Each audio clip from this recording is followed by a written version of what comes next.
Good afternoon class. Now we will talk about classification of protozoa.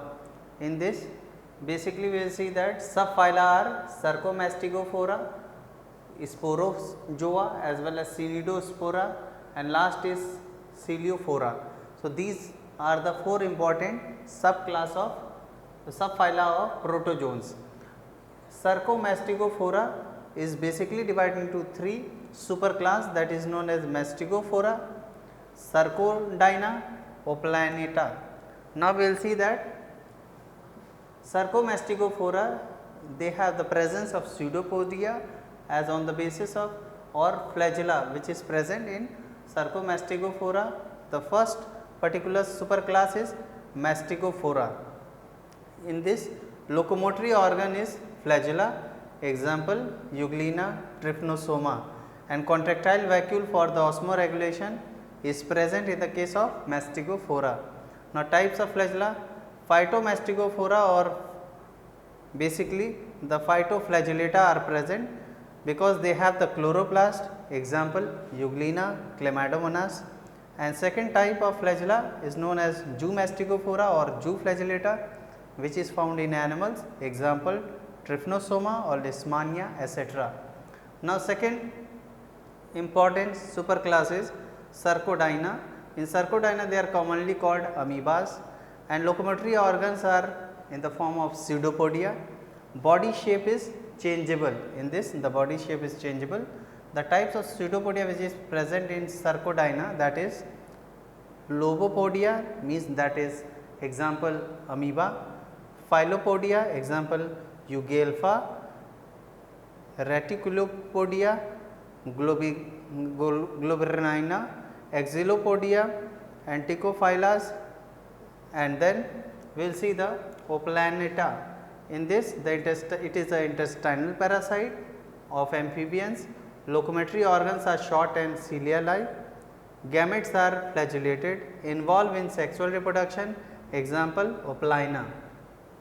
Now we will see the subphyla, that is Saprozoa. Locomotory organs and contractile vacuoles are absent in that. Second, all the members of this group are endoparasite. Endoparasites are basically those which are giving the parasitic effect inside the body. So they are endoparasite. Spores are usually formed, but no polar filament is found. So this is a third characteristic feature. Like a thick pedicule present in the body. Examples are Plasmodium, monocytes, Babesia, etc. Now next subphylum, that is Cnidospora. The first characteristic feature is intracellular endoparasite. They are intracellular, they are endoparasite, especially in the found in insects. So they are intracellular, they are endoparasitic in nature, and they are found in insects. The next is no locomotory organ or contractile vacuole is present in that. Then spores are formed with the help of polar body. So spore was formed with the help of polar body in this. Then class on the basis of spore formation. So classes are on the basis of spore formation. Example Mexicosporidia or Myxidium or Microsporidia nosmia. So these are the example of Cnidospora. Now third is Celiophora. Celiophora basically the large group of protozoans. Locomotory organ is with the help of cilia. Cilia are replaced by sucking tentacles.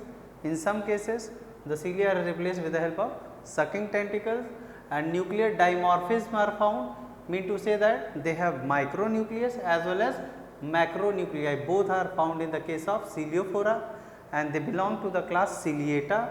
Example is Paramecium as well as Balantidium. So these are the two important examples of Celiophora. So by this way we can understand on the basis of locomotion, like on the basis of locomotion the protozoans are divided into subphylum as well as superclasses. Thank you.